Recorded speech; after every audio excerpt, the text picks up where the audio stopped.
So I'm very, very pleased to see that the young people turned out to vote, and you know, they showed that it's important to listen to them and their views do actually count. I'm really excited about the work that's gone on before me, and also that the work that I continue to champion and move forward, and there's a lot more young people who are becoming involved and knowing more about all the different initiatives that are going on. And I'm just really excited to be a part of the movement. And we're going to come on to some of those initiatives later.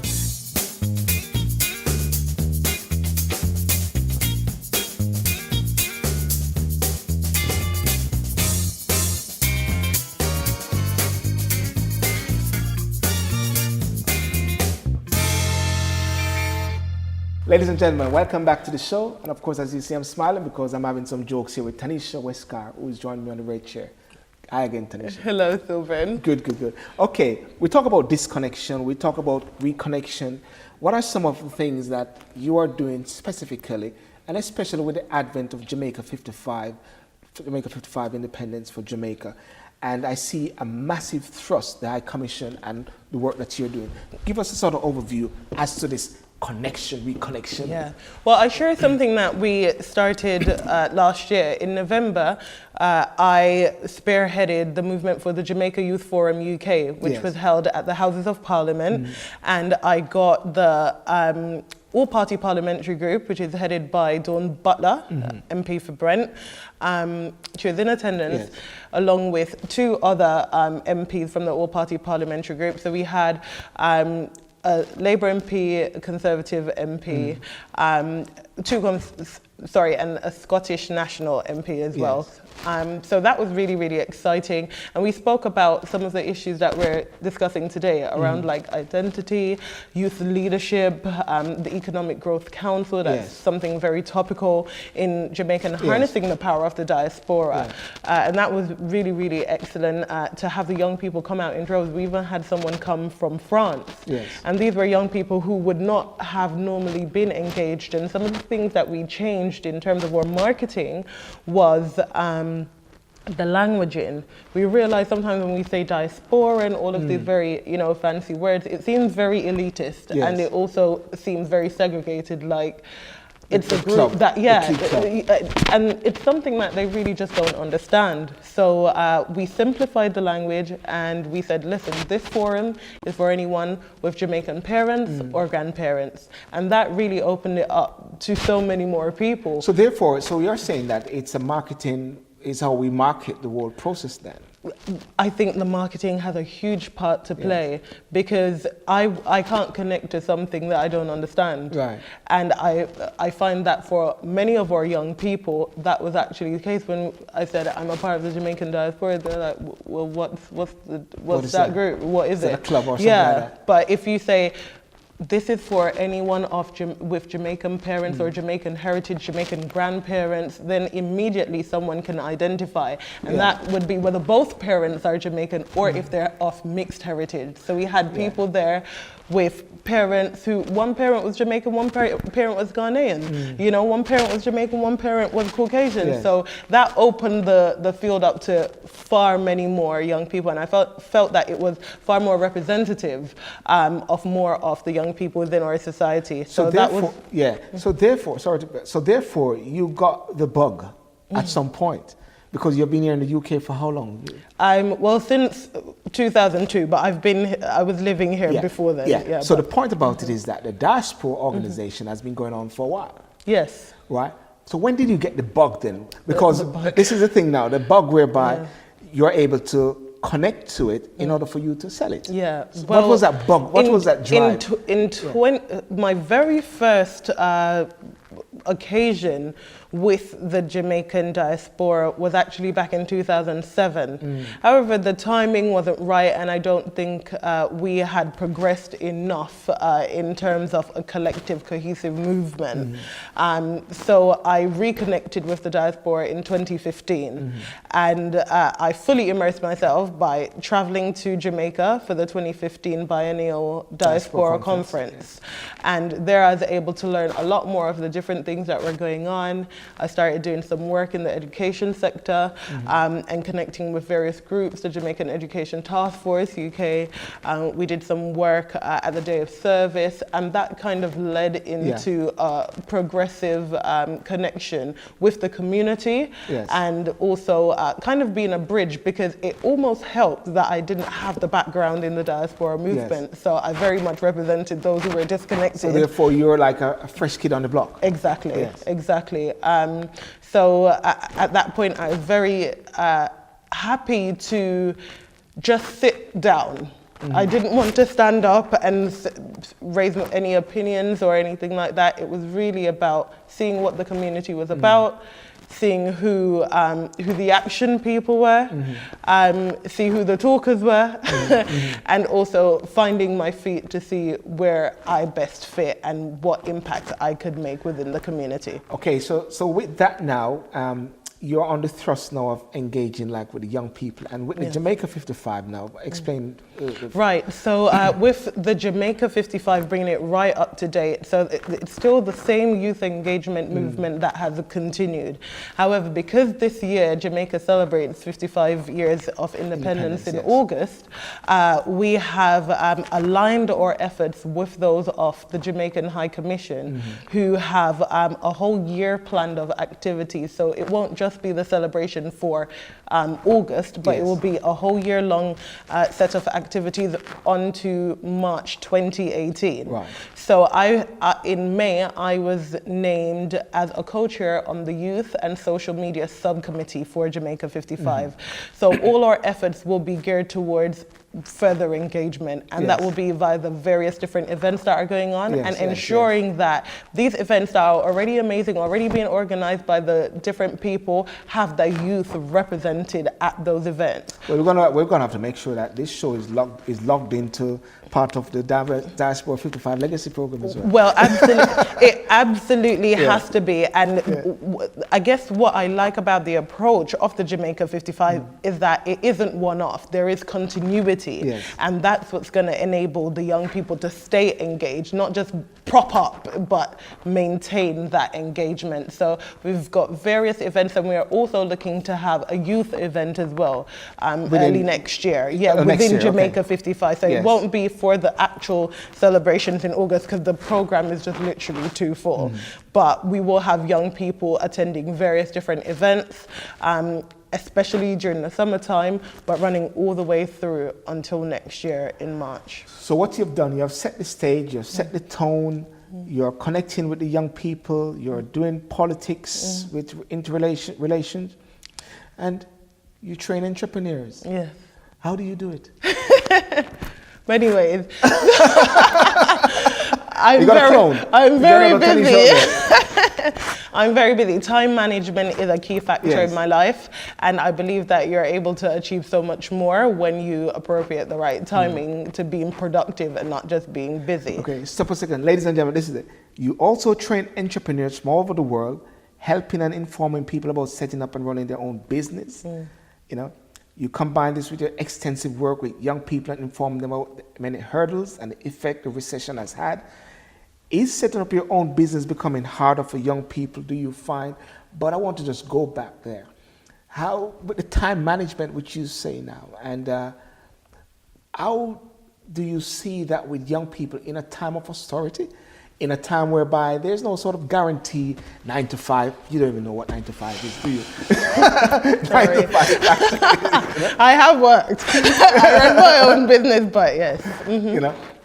How do we do that now with young people? And tell us now, as an entrepreneur, just break it down. Well, the amazing thing about young people especially is that they know how to use social media. They know how to, exercise that grit that you need to go out there and just sell themselves, or to sell a product, or to, use the different product services that are available and leverage them to their advantage. So I think that it's far easier for people to make money from home. There's a company company that I work with in the States called Market America. They expanded into the UK. They're called Market United Kingdom. Yes. We're training entrepreneurs in various different regions, and we're helping people to just move from the work mindset, because we know that the 9 to 5 is not sufficient. It will not make all your ends meet. Yes. It will not get to the end of the month. So we're just helping on a part-time basis for people to become re-educated. We do have products as well, and various different services, financial service, web services, all different types of services to assist people in making their lives easier and leveraging online platforms. Again, social shopping. Yes, People yes, are sharing. If you go to a movie, before you see any, like what the critics say, you're gonna go on Facebook and find out, oh, has anyone spoken about this movie? Yeah. Have they been? So social shopping is really the way forward. Yes.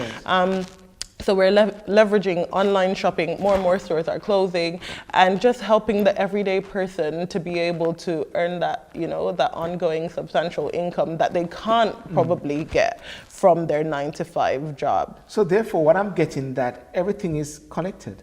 Absolutely, 100%. So it's not like you're shutting off or something like that. No, there is definitely a fluidity to everything, and whether it be politics, the thing is, because everything is related to the current affairs, whether it be the shutting down of shops and everything moving now to online sales, or whether it be through the youth movement in voting and going online, leveraging social media, whether it be the Jamaican diaspora and that global connection, the trend is moving towards the online platforms and means of communication, but also leveraging it to ensure that on the back end you can also secure yourself financially. Yes.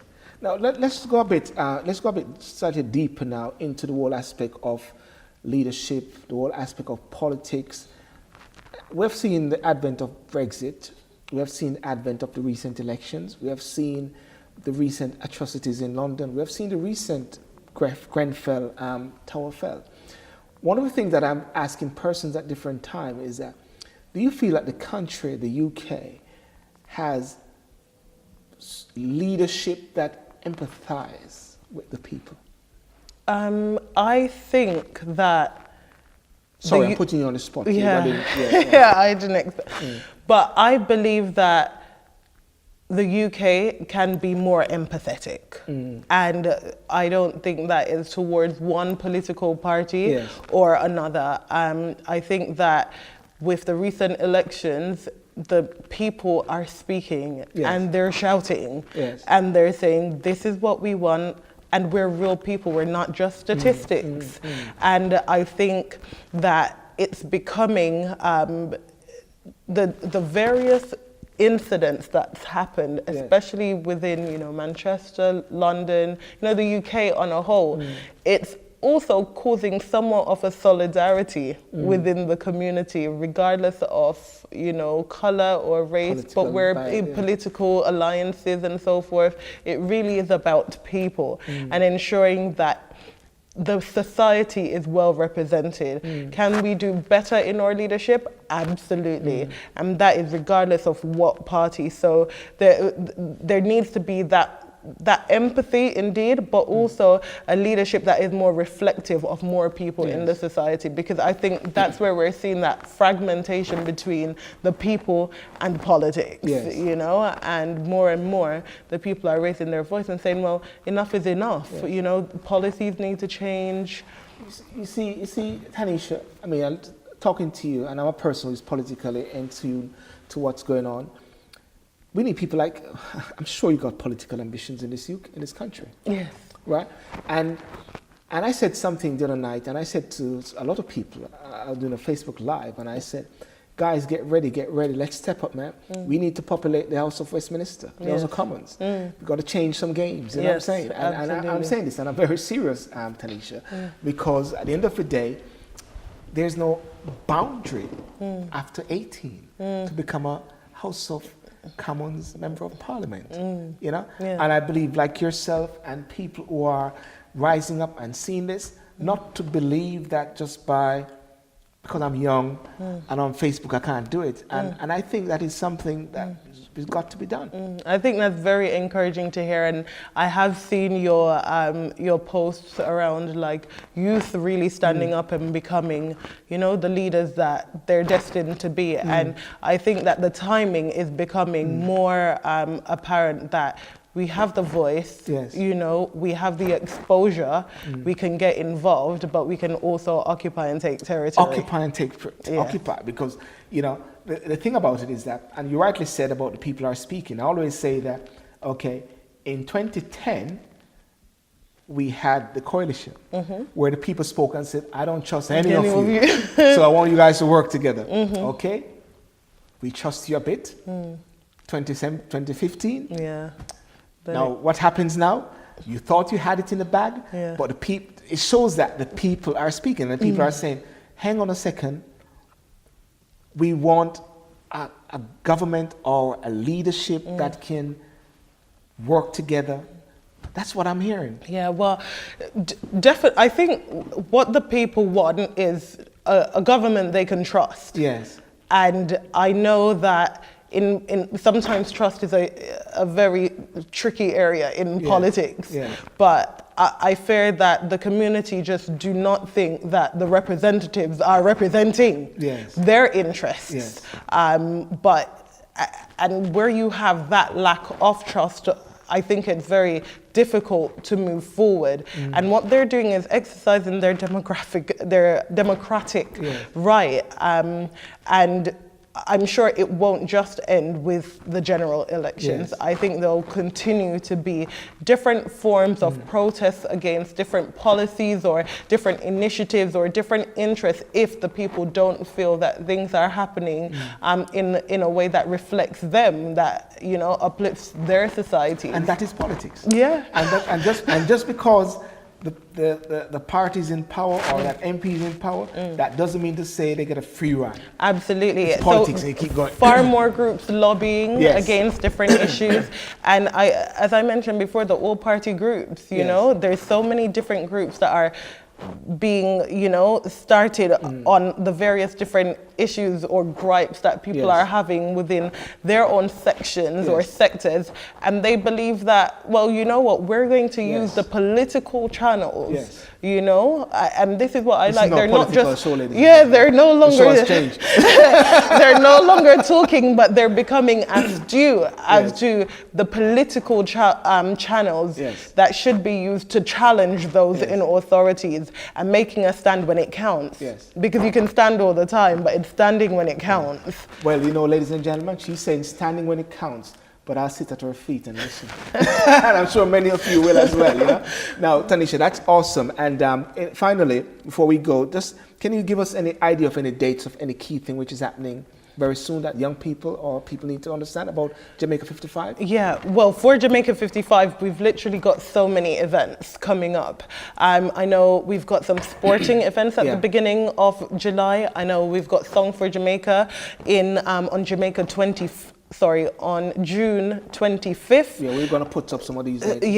And like we've got a whole calendar of events. June, July, August is literally swamped leading up to the independence. The best thing for them to do is go to jamaica55.uk. They'll be able to see a full listing of all the events. Young people are encouraged to attend all of them, but I know especially the sporting and the creative, you know, singing, songwriting, you're going to see the young people out in droves. And the independent service as well. The independent service that's coming up at the end of next month, but way before then, there's a whole schedule of activities. My two kids will be in the Will they be singing? They'll be singing. Oh, brilliant!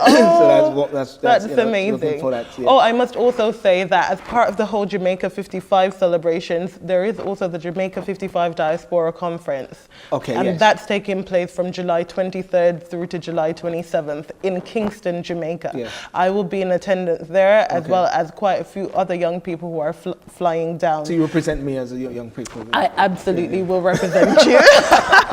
as a young person. Yeah, and if people want to go there, they go to, say they go to Jamaica 55 as well? No, for the Diaspora Conference, they'll have to go to the Ministry of Foreign Affairs website, or they can go to the Jamaican High Commission website. Just simply Googling Jamaica High Commission, and information will be on there to direct them to the necessary pages to get information. Well, ladies and gentlemen, I'll put those details down as well. And finally, what would you say is your last word, or quote, or everybody has a quote or a special word? Yes. What would you say is your special word? Well, my special phrase is live full, die empty. Live full, die empty. And I've taken that from one of my coaches, Les Brown, and I believe it's important to live full and die empty, especially within this day and age where you literally don't know when your time's going to be called. Yes. You know, live the happiest life you can, live the most fulfilled life that you can, live your most purpose-driven life that you can. You know, remove the obstacles and the boundaries from your life and become all that you should be. You are called to greatness. I believe every single person has the ability to be great. Yes. Now it's what choices are you going to make? Are you going to believe the greatness, or are you going to believe the lie of mediocrity? Stop for a second. Look in that camera and just speak to the people for a minute on that point. Live full. Yeah, live full and die empty. You know, it's not about continuing in the same way in mediocrity. It is about becoming the greatness that you are called out to be. So I believe that you should live full. Take advantage of every single day. Time is so important. Like, and every day it reminds us that we have time. So we should use the time. We should be happy to be alive. We should think, what resources have I got within, you know, my house, within my reach, that I can use and reuse and leverage to become more than what I am today? Awesome, awesome. But ladies and gentlemen, you've heard her, Tanesha Westcarr. Tanesha, thank you so much for coming on the show. My pleasure. Awesome. Thank you for having me. Fantastic. Ladies and gentlemen, you've heard Tanesha Westcarr. You've heard the discussion about diaspora, the connection, the reconnection of young people, not just even young people, but even elder persons, because young hasn't just to do with age. Sometimes it can do also with the person's mindset. Maybe they're young to Jamaica, young to understanding what's happening in Jamaica. She also spoke about politics. As you can see, the rise of the youth, the recent elections, the youth are now becoming a full force. I'm young like her. We're all young at the same time. But the key thing is that the level of representation is rampant, and it's now for young people to step up. The time for dreaming, it's good to dream, but time to wake up and start to smell the coffee as well. And ladies and gentlemen, the Diaspora Conference in Jamaica, that is a fundamental reconnection. Diaspora work, Jamaica 55, so many things. And this speaks not just to Jamaica only, ladies and gentlemen. It speaks to yourself, African countries, different countries, how we connect from the motherland to the present land where you're at.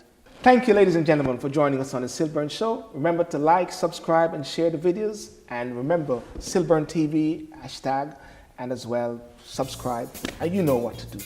You know what to do. Subscribe.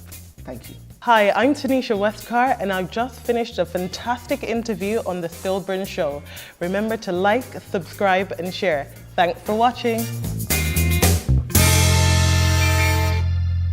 Ladies and gentlemen, thank you so much for joining us on the SYLBOURNE Show.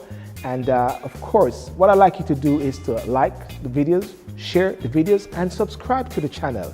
Let people know about it. But important thing is also to comment. Let us get your comments, let's get your views, so we can understand how to even please you better, ladies and gentlemen. So as I said, share, like, subscribe. Thank you. I saw you there. You subscribed and you shared. Thank you so much. See you next time. No, you're talking. Oh, am I? Yes, you're talking. Start it again. No, we can't start again. That's it. Okay. That's it. Hi, I'm Tanesha Westcarr. Come on, this is live, man. Yeah, really? Come on, Tanesha, come on. You talk so much today, you can't say nothing now. Come on. Hi, I'm Tanesha Westcarr. I've just finished on the Sorry.